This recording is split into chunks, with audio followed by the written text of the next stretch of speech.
নমস্কার।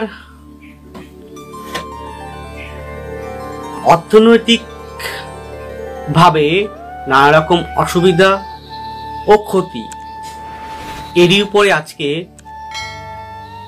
আলোকপাত করব অ্যাস্ট্রোলজিক্যাল ভাবে। মূলত আলোকপাতটি করব হস্তরেখা বিষয় হইতে, অর্থাৎ হাতে কি কি চিহ্ন, কি কি বিষয় থেকে ইন্ডিকেট করা যায় যে একটা মানুষের অর্থনৈতিকভাবে নানা রকম অসুবিধার সম্মুখীন হওয়ার সম্ভাবনা থাকে এবং ক্ষতি হওয়ার সম্ভাবনা থাকে। ভিডিওটি শেষ পর্যন্ত দেখবেন এই অনুরোধটুকু রাখছি। সর্বপ্রথমে মূল বিষয় ঢোকার আগে হাতটি টোটাল, হাতের গঠন, হাতের কালার, হাতের টেক্সচার, হাতে শক্ত না মোটা, হাতটির আঙ্গুলগুলি, হাতের নখগুলি, হাতের গাঁটগুলি, হাতের লোম রাজিগুলি, টোটাল হাতটা টোটাল অ্যানালাইজ করার পর মূল রেখায় কিন্তু ঢুকতে হবে। হঠাৎ এসেই রেখায় ঢুকবো তাহলে কিন্তু বিচার কিন্তু কমপ্লিটলি হবে না, ইনকমপ্লিট থেকে যাবে। এই কটা বিষয় অ্যানালাইজ করার পর আমাদের মূল বিষয় ঢুকতে হবে। তো আজকের বিষয় ছিল অর্থনৈতিকভাবে নানা রকম অসুবিধার সম্মুখীন হওয়া এবং ক্ষতি হওয়ার সম্ভাবনা হস্তরেখা কোন কোন বিষয় থেকে আমরা ইন্ডিকেট করতে পারি বা বুঝতে পারি। আসুন তাহলে দেখা যাক চিত্র সহকারে।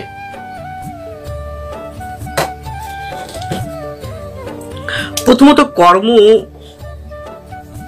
দেখার জন্য বা কর্ম হওয়ার জন্য বা কর্ম সংক্রান্ত বিষয়ে অর্থনৈতিকভাবে সাপোর্টিং পাওয়ার জন্য আমাদের কর্মরেখা বা ভাগ্যরেখাকে দেখতে হবে।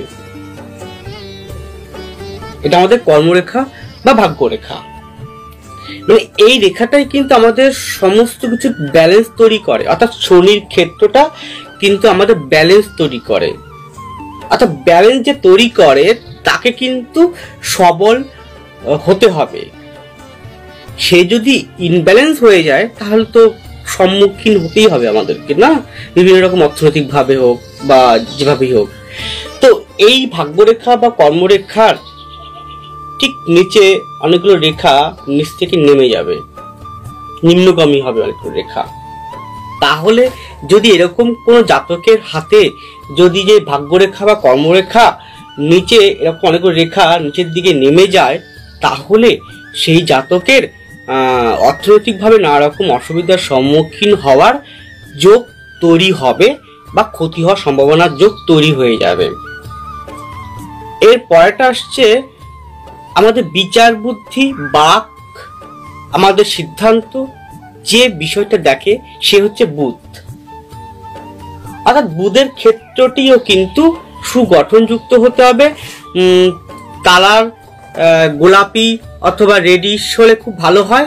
দেখতে হবে হাতটি যাতে কোনো রকম কালচে কালার বা নীলচে কালার না হয়, এটাকে ফলো করতে হবে। হাতটি যাতে শুকনো না হয়, এটাকে ফলো করতে হবে। অর্থাৎ ড্রাইনেস না হয়, সেটাকেও ফলো করতে হবে। হাতের তাপমাত্রা কিন্তু ফলো করতে হবে। তো এই বুধের ক্ষেত্রে একটা রেখা যদি এরকম ভাবে হৃদয় রেখাকে কেটে যায়, বুধের ক্ষেত্রে একটা রেখা হৃদয় রেখা ভাবে কেটে যাচ্ছে এইভাবে, তাহলে কিন্তু অর্থনৈতিক হওয়ার সম্ভাবনা বা অর্থনৈতিক ক্ষতি হওয়ার সম্ভাবনা দেখা যায়। কারণ যে বিচার বুদ্ধি দেবে, যে আমাদের বাক শক্তি দেখবে, যে আমাদের সিদ্ধান্ত দেখবে, সেই যদি ইনব্যালেন্স হয়ে যায়, অর্থাৎ সে যদি আমাদের হৃদয় তার আগে একটু বলে রাখি, হৃদয় রেখা হচ্ছে আমাদের মন মানসিকতা, আমাদের সবকিছুই কিন্তু চিন্তন থেকে তৈরি হয়। অর্থাৎ হৃদয় রেখাটাকেও কিন্তু সুগঠনযুক্ত হতে হবে। অর্থাৎ হৃদয় রেখাকে কোনো প্রকার যাতে জাল চিহ্ন না থাকে, এরকম ভাবে জাল চিহ্ন না থাকে, কোনো প্রকার যাতে চেন চিহ্ন না থাকে, কোনো প্রকার যাতে জব চিহ্ন না থাকে, তারপরে হৃদয় রেখা যাতে কাটাকুটি, এরকম কাটাকুটি যাতে না থাকে, হৃদয় রেখা যাতে তিল না থাকে, এই বিষয়গুলো কিন্তু দেখতে হবে। আর এই বিষয়গুলো থাকলে সেই মানুষটির অর্থনৈতিকভাবে দুর্বল বা নানা রকম অসুবিধার সম্মুখীন হওয়ার যোগ তৈরি হবে বা ক্ষতি হওয়ার যোগ তৈরি হবে। অর্থাৎ আমাদের চিন্তন যদি সঠিক না হয়, আমরা যদি মনে যদি সঠিক বল না পাই, তাহলে তো আমরা কোনো অর্থনৈতিক কোনো কর্মই আমরা ঠিকভাবে করতে পারবো না, তাহলে তো আমার অর্থনৈতিক ক্ষতি হবেই। আপনি একটা কর্ম করছেন, সেই কর্ম করার পথে যদি আপনার মন মানসিকতা, মনোশক্তি, আত্মবিশ্বাস যদি ঠিক না থাকে, মনের জোর যদি না থাকে, তাহলে আপনি কিন্তু অর্থনৈতিকভাবে ক্ষতি হওয়ার সম্ভাবনা আপনার রয়ে যায়। তার জন্য হৃদয় রেখাটিকে সোজা এবং বলবত্তা থাকতে হবে। বুধ বিচার বুদ্ধি, বাক স্বাধীনতা, সিদ্ধান্ত, সেই বুধের ক্ষেত্রে একটা রেখা হৃদয় রেখাকে এভাবে কেটে যাচ্ছে, তাহলে কিন্তু অর্থনৈতিকভাবে নানা রকম অসুবিধার সম্মুখীন এবং ক্ষতি হওয়ার সম্ভাবনা যোগ তৈরি হয়। বুধের ক্ষেত্রেটিকেও সুবলবত্তা হতে হবে, অর্থাৎ বুধের মাউন্টটিও সুবলবত্তা যুক্ত থাকতে হবে। বুধের এই ক্ষেত্রটিকে যদি এরকম তিল চিহ্ন থাকে, যদি এরকম জাল চিহ্ন থাকে, যদি জপ চিহ্ন থাকে,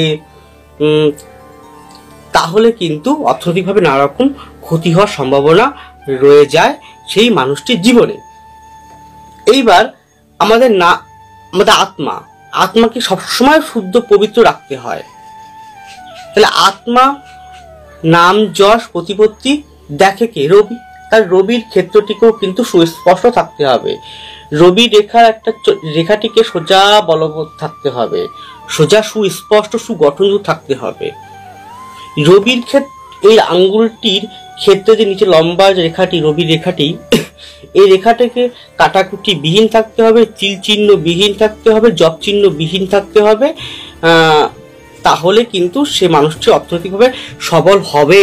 কিন্তু যদি কাটাকুটি যুক্ত হয়, তিল চিহ্ন হয়, জপ চিহ্ন থাকে, তাহলে কিন্তু অর্থনৈতিকভাবে নানা রকম ক্ষতি হওয়ার সম্ভাবনার যোগ তৈরি হয়।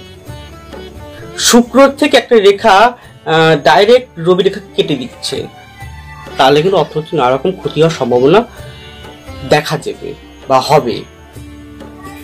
এবার আমাদের জ্ঞান, প্রজ্ঞা, পবিত্রতা কে দেখে? বৃহস্পতি। তাহলে বৃহস্পতির মাউন্টটিও কিন্তু সুবলবত্তা যুক্ত হতে হবে এবং বৃহস্পতির ক্ষেত্রেও কিন্তু কাটাকুটি বিহীন থাকতে হবে, জপ চিহ্ন বিহীন থাকতে হবে, তারপর তিল চিহ্ন বিহীন থাকতে হবে। অর্থাৎ বৃহস্পতি মাউন্টটিও সুন্দর থাকতে হবে। কিন্তু বৃহস্পতি মাউন্টটিতে যদি জপ চিহ্ন থাকে, যদি তিল চিহ্ন থাকে, মাউন্টটি যদি নিচস্থ হয়, অর্থাৎ মাউন্টটি যদি ঢালু হয়, কালার যদি কালচে হয়, মাউন্টটি যাতে অনেকগুলো জাল চিহ্ন তৈরি হচ্ছে, তাহলে কিন্তু অর্থনৈতিকভাবে নানা রকম ক্ষতি হওয়ার সম্ভাবনা তৈরি হয়। এই বিষয়গুলো যে মানুষের যাদের হাতে দেখা যাবে, তারা অর্থনৈতিকভাবে নানা রকম সমস্যার সম্মুখীন হওয়ার যোগ তাদের তৈরি হবে এবং তারা অর্থনৈতিকভাবে ক্ষতি হওয়ার যোগ তার থাকবে। অতএব তাদের যদি এরকম পরিস্থিতি দেখা যায় বা থাকে, তাহলে অবশ্যই কোনো এক ভালো অ্যাস্ট্রোলজারের পরামর্শ নিয়ে সঠিকভাবে পথপ্রদর্শক বা সঠিক গাইডেন্স বা রূপরেখা তৈরি করে জীবনের পথে এগোনো গেলে অবশ্যই সুফল পাওয়া যেতে পারে। এর সাথে একটি কথা বলি, হস্তরেখা প্লাস জন্মকুণ্ডলী দুটোকে কিন্তু প্যারালাল অ্যানালাইজ করতে হবে।